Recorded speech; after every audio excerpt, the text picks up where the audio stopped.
माणगावात अजितदादा पवारांना भावनिक श्रद्धांजली। मानसी भोगन, विलास नाईक यांना विजयी करण्याचं आवाहन। माणगाव जिल्हा परिषद निवडणुकीच्या पार्श्वभूमीवर राष्ट्रवादी काँग्रेसच्या उमेदवार कुमारी मानसी कल्लाप्पा भोगन आणि विलास नाईक यांनी नेते अजितदादा पवार यांना भावनिक आदरांजली वाहिली।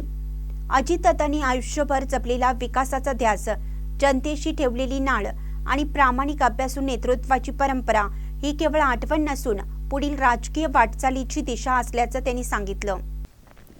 अजितदादांनी शब्दांपेक्षा कृतीला महत्त्व देत कामातून जनतेचा विश्वास जिंकला। राजकारण म्हणजे सेवा ही भावना त्यांनी कायम जपली।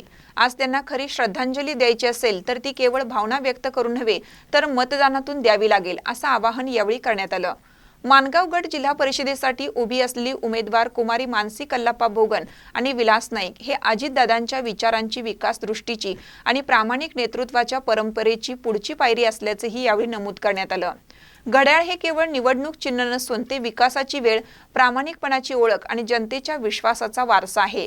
त्यामुळे अजितदादांच्या विचारांना पुढे नेण्यासाठी आणि विकासाच्या वाटचालीला बळ देण्यासाठी घड्याळ या चिन्हासमोरील बटन दाबून मानसी कल्लाप्पा भोगन आणि विलास नाईक यांना प्रचंड बहुमताने विजयी करण्याचं आवाहन करण्यात आलं। महानकर न्यूजसाठी प्रकाश ऐनापुरे, चंदगड।